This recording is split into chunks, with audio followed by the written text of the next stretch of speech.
Boa noite, graça e paz. Vamos meditar na palavra de Deus. Nós amamos a palavra bem, porque ela é a nossa regra de conduta e de fé.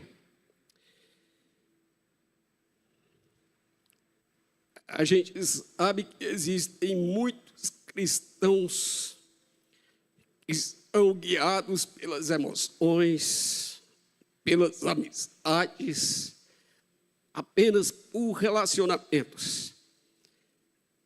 Mas aqueles que amam o Evangelho são guiados por princípios, são guiados pela palavra. Amém? Então, Gênesis capítulo 6, versículo 12. Gênesis 6, versículo 12. Diz: E viu Deus a terra, e eis que estava corrompida, porque toda carne havia corrompido o seu caminho sobre a terra. Então disse Deus a Noé: o fim de toda carne é vindo perante a minha face, porque a terra está cheia de violência, e eis que os desfarei com a terra.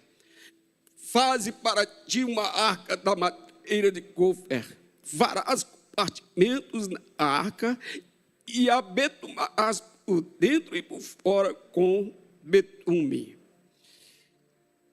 Então aqui Noé está vivendo um tempo em que toda a carne está corrompida pelo pecado. E de repente Deus resolve destruir a terra com toda a humanidade. Mas Deus encontra um homem, não é, que é justo em seus caminhos, temente a Deus, um homem que está vivendo no temor do Senhor. E Deus então chega para ele e diz: faze para ti uma arca de madeira. E Deus então começa a dar as medidas daquela arca, começa a instruí-lo como construir essa arca. E por que Deus estava fazendo isso? Porque Deus estava dando a Noé o seu favor, a sua graça, separando ele de toda aquela corrupção que a terra estava vivendo. Lá em Gênesis capítulo 5, 32, quando fala da família de Noé, dos seus filhos, diz que Noé tinha 500 anos. E lá em Gênesis capítulo 7, versículo 6, diz que quando veio o dilúvio, Noé tinha 600 anos. Então se presume que a construção da arca durou aí entre 70, 80, 90, 100 anos, para que ela pudesse, né, estar pronta. Então Noé recebeu esse favor de Deus. E por que Noé recebeu esse favor de Deus? Porque Noé era um homem fiel, né? Um homem justo, um homem que estava andando na presença do Senhor. Então a nossa lealdade, queridos, a Deus, a nossa lealdade ao chamado, a nossa lealdade ao ministério, à igreja, é de fato determinante para aquilo que vamos colher no dia de amanhã.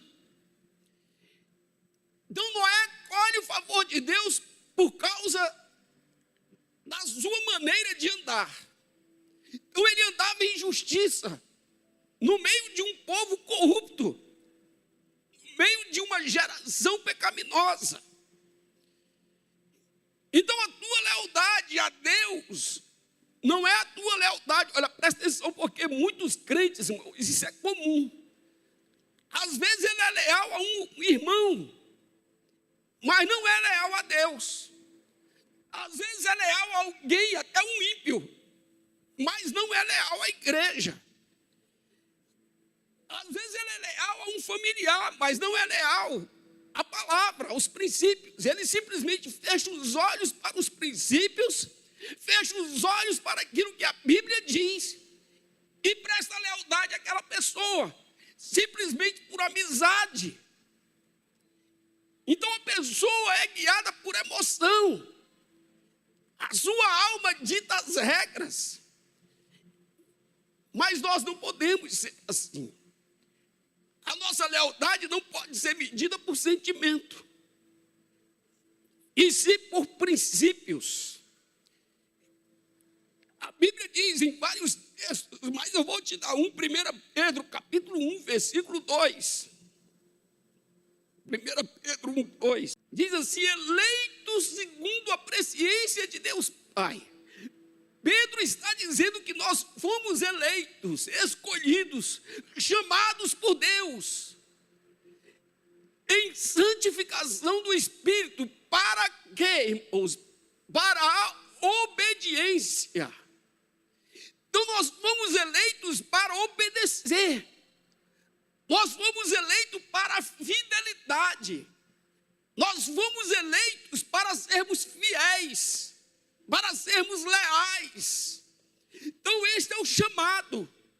O chamado é para a lealdade, é para a obediência, é para a sinceridade, é para a fidelidade, é para o compromisso.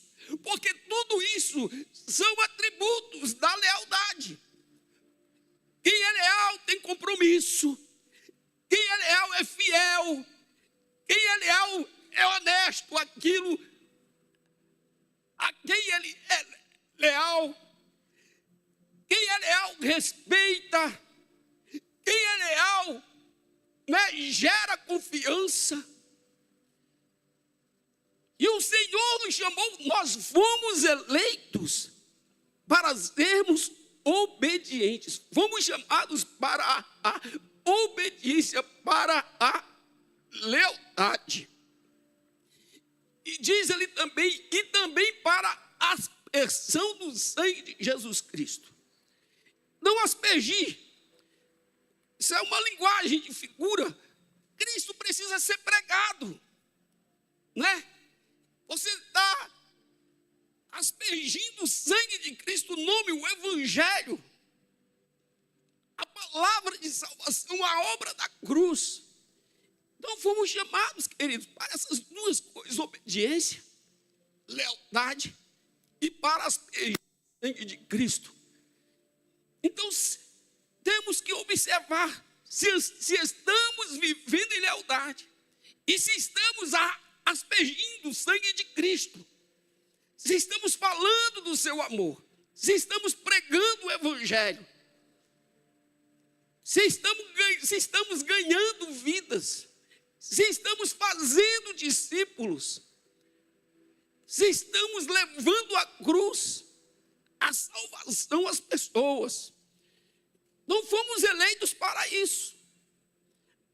Lá em Mateus capítulo 28, versículo 19, quando Jesus fala aos seus discípulos, ele diz: ide fazer discípulos de todas as nações, batizando-os em nome do Pai, do Filho e do Espírito Santo. 20, ensinando-os a guardar todas as coisas que eu vos tenho mandado. Ensinando-os a guardar, ensinando-os a serem fiéis, a serem leais, a terem comprometimento, a serem justos, verdadeiros. Então, Jesus, vocês foram chamados para discipular. E nesse discipulado, ensine cada um deles a guardar tudo aquilo que eu vos tenho ensinado.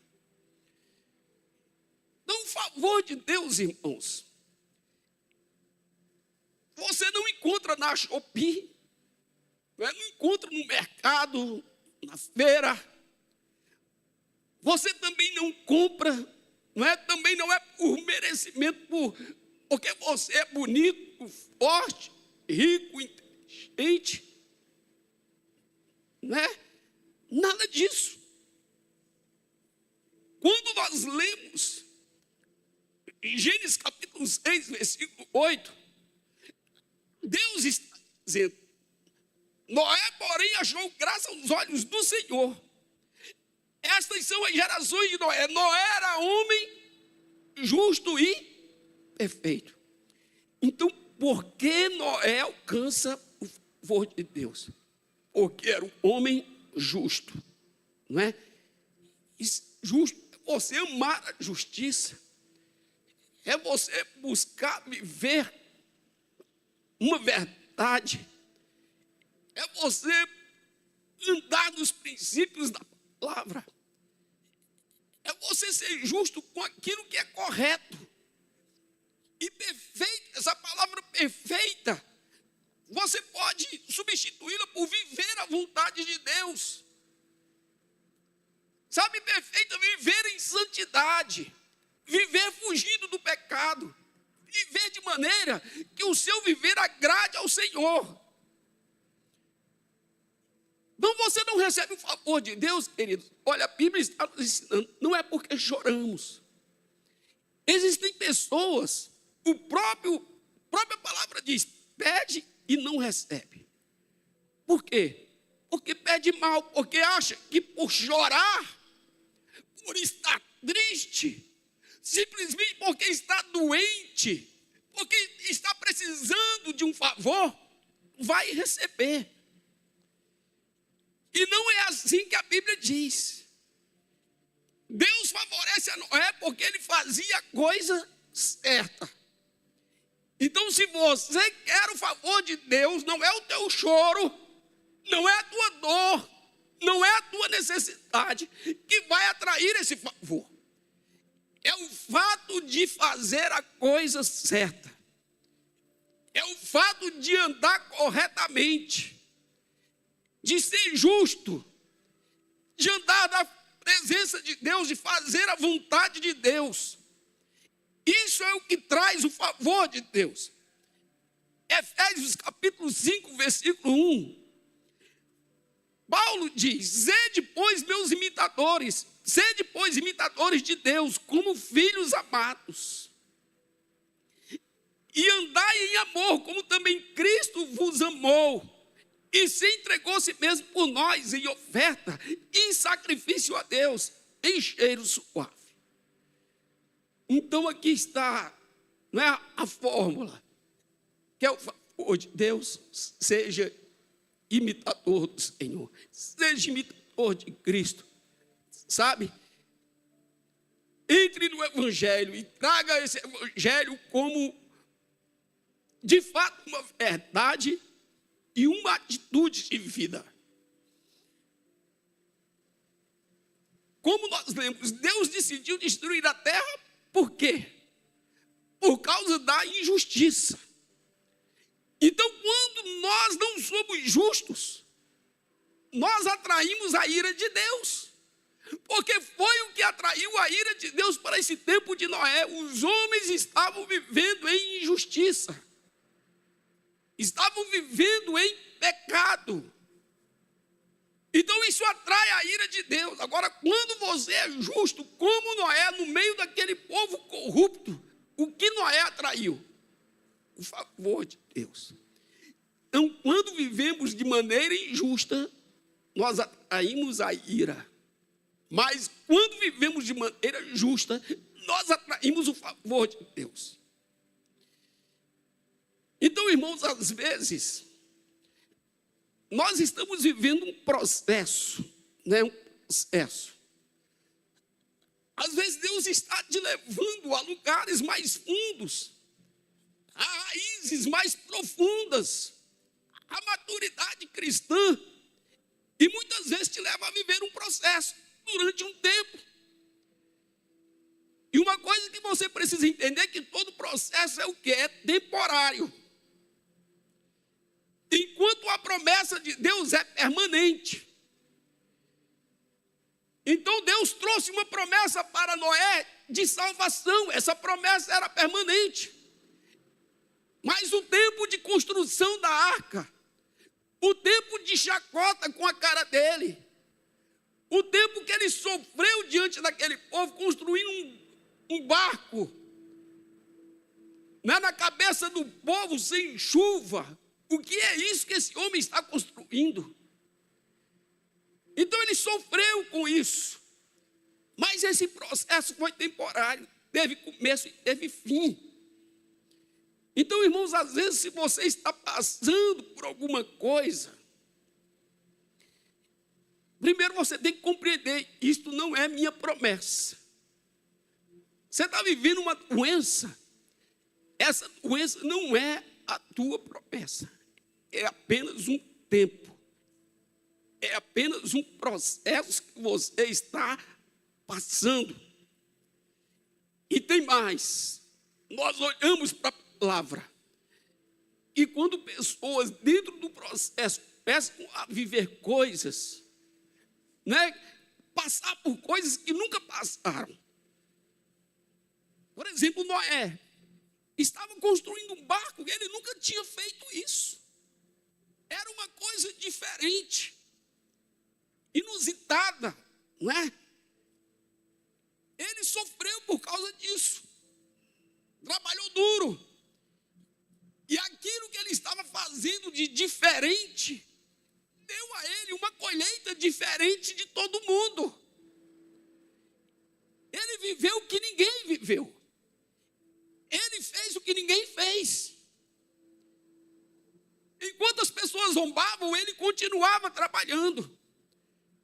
E aquele período era apenas um tempo que tinha começo e tinha fim. O processo terminou. E veio então a colheita. E ele colheu o que ninguém colheu. Porque fez o que ninguém fez. E recebeu um favor. Porque era o único que vivia em justiça. No temor do Senhor. Você olha para Davi. Davi nunca tinha lutado com um gigante. Ele teve essa sua primeira experiência. Esse seu primeiro desafio, que não foi fácil. E viveu chacotas como Noé viveu. Não é? E colheu, irmãos, o que ninguém colheu. Davi lutou uma luta que nunca tinha lutado. Mas aquilo levou ele a colher o que nunca havia colhido. Olha o que ele recebeu. Um reinado por herança. Porque teve coragem de enfrentar uma luta que ninguém teve coragem. Então, às vezes, Deus vai te desafiar a fazer coisas. Às vezes, Deus vai te levar a uma situação que muitas vezes vai gerar até medo, ansiedade. Mas você precisa saber, isto é um processo. E o processo não é a promessa. A promessa é aquilo que eu vou colher quando esse processo terminar. Quando olhamos para José, a mesma coisa. José nunca tinha sido vendido como escravo, queridos. Foi a primeira vez que isso lhe aconteceu. E claro que isso causou um choque muito grande, um trauma. José nunca tinha sido preso. A vida inteira ele viveu em liberdade. Ele não sabia o que era uma prisão, mas foi preso pela primeira vez. Mas no processo, José continuou sendo um justo.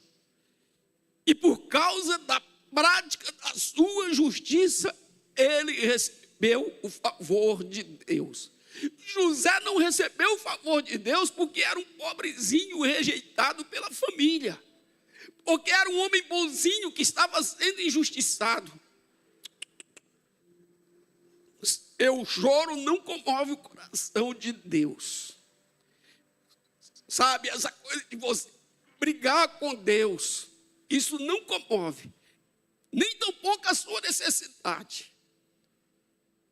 Porque se fosse assim, não existiam necessitados no mundo.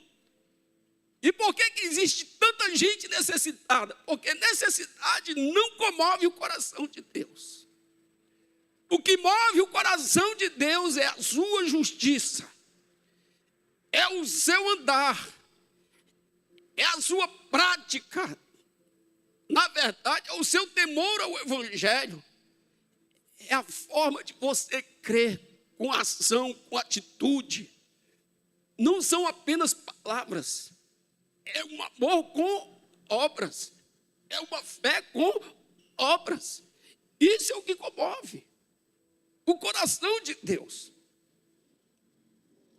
Então nós temos tantos exemplos na Bíblia.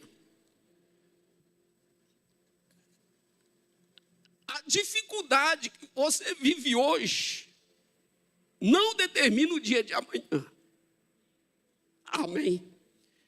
Então as dificuldades que esses homens viviam, Davi, Noé, José, Daniel, não determinavam na vida deles o dia de amanhã.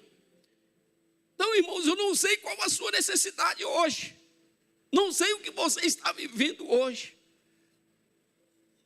Mas caso você esteja enfermo ou endividado, isso é apenas um tempo, isso tem começo e tem fim. Isso é apenas um processo.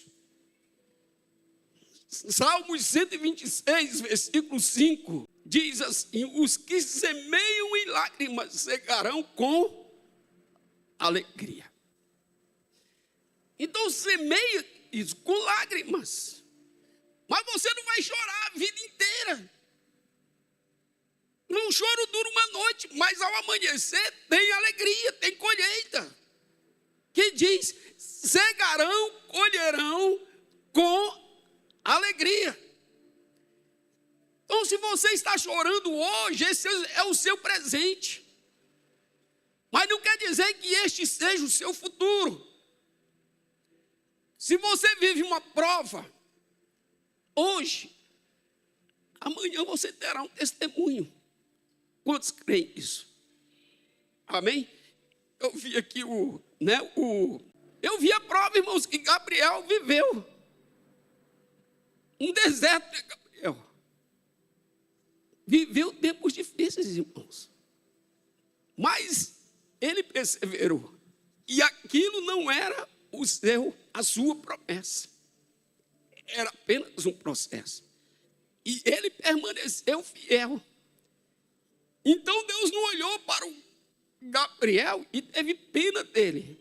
Deus olhou para o seu coração e viu a sua justiça. Porque Deus responde justiça, não necessidade. Você entende, querido? 2 Coríntios, capítulo 6, versículo 2. Não vamos direto para Mateus 5, 3. Mateus 5, 3. A partir do 3 até o 12. Diz: bem-aventurados os pobres de espírito. Mateus 5, 3. Bem-aventurados os pobres de espírito. Não vejo o pobre de espírito aqui como hoje. Porque deles é o reino dos céus, o futuro é o reino dos céus. Hoje, pobre de espírito, necessitado de Deus, sabe, necessitado da graça, de comunhão com o Espírito Santo. Amanhã é o reino dos céus. Bem-aventurados os que choram hoje, porque amanhã é um outro dia. Serão consolados. Bem-aventurados os mansos, porque eles herdarão a terra. Bem-aventurados os que têm fome e sede de justiça. Hoje e amanhã serão fartos. Bem-aventurados os misericordiosos, porque eles alcançarão também misericórdia. Bem-aventurados os limpos de coração, hoje, porque eles verão a Deus. Bem-aventurados os pacificadores, hoje, porque amanhã serão chamados filhos de Deus. E continua aqui: bem-aventurados os que sofrem perseguição por causa da justiça, porque deles é o reino dos céus. Ele diz: bem-aventurados sois vós, quando vos injuriarem, perseguirem, e mentindo disserem todo mal contra vós por minha causa. Exultai e alegrai-vos, porque é grande o vosso galardão. Aí a gente entende porque que os discípulos se alegravam quando eles eram chicoteados por amor a Cristo, por estar pregando o evangelho. Quando eles eram presos, eles criam nessa palavra de Jesus, irmãos. Diz: exultai, porque hoje é peia, hoje é sofrimento, hoje são amarras, hoje são cadeias, mas amanhã é galardão, tem colheita, não é? Então, queridos, hoje é diferente do amanhã. Não pense que esta sua situação vai permanecer para sempre. Não se desespere, nem se entristeça, antes trabalhe, porque o vale tem um fim. Veja bem, quando Noé construiu a arca por 100 anos, vamos colocar assim, ele construiu a arca no chão, sabe, no vale. Mas no dia que choveu, por 40 dias, ele esteve guardado ali dentro. E quando o dilúvio passa, onde a arca foi parar? No Monte Ararat. Então a colheita, querido, foi construída na terra, mas o fim, a salvação, foi no monte. Então tem gente que vai te ver passando essa luta no vale, mas depois ele vai ter que levantar a cabeça para te ver, porque você vai estar no lugar alto, vai ter colheita. Quantos creem e recebem? Efésios 2,6 diz: e nos ressuscitou juntamente com ele, e nos fez assentar nos lugares celestiais em Cristo Jesus. Então, morte é aqui embaixo, mas ressurreição é nos lugares especiais. Você constrói a arca embaixo, mas depois de toda a salvação, você estará no monte. Então hoje você vive essa dificuldade, mas amanhã Deus vai te colocar por cabeça. Você recebe e crê. Amém? E você não pode desistir. Pode subir os irmãos. O que você não pode é desistir e achar que o processo é a sua promessa. Tem gente que acha que a dificuldade que está passando é a sua vida. Você vai viver isso para sempre. Não vai. Não vai. Se você viver em justiça, você vai atrair o favor de Deus. Seja fiel. Seja sincero. Seja leal ao Senhor. Não é choro que conquista o coração de Deus, é a sua santidade. É a sua maneira de andar. Sabe, quando Jesus olha para Judas, disse assim: olha, teve pena não, querido. Diz, o que você tem que fazer, faça depressa. Faça depressa. O coração de Judas não atraiu o favor de Jesus Cristo. Sabe? Então é andar em justiça que atrai o favor de Deus. Suas emoções são particulares. Isso é uma coisa só sua. A sua alma não atrai os olhos de Deus. Mas a forma que você crê, a forma como você anda em fidelidade, a obediência ao Evangelho, a obediência aos princípios, isto muda tudo na sua vida. Amém, queridos? Vamos ficar de pé. Eu tinha muita coisa aqui para falar sobre lealdade. Eu vou falar apenas um versículo aqui, que está em Tiago, capítulo 4, versículo 4. Esse texto bem conhecido, que diz: adúlteros e adúlteras, não sabeis vós que a no mundo é inimizade contra Deus? Portanto, qualquer que quiser ser amigo do mundo constitui-se inimigo de Deus. Então não dá para você ser leal a Deus e ser leal ao mundo. Porque lealdade, fidelidade, implica escolhas. Então você escolhe a quem você quer ser leal. E se você é leal a Deus, não tem como ser leal ao mundo. Né? As duas coisas não andam juntas. Se escolhemos Cristo, isto significa que rejeitamos o mundo. Não tem como ser amigo de Deus e ser amigo do diabo. Amém? Então não tem como o diabo ser seu amigo. Não tem como. Amém? Eu vi um vídeo essa semana de um pai de santo, desses que são denominados de Exu e tal.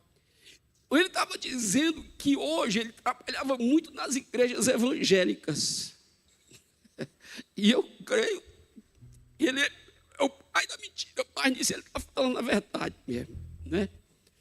Porque tem, querido, muitas igrejas hoje que fogem da palavra e vale apenas a emoção das pessoas.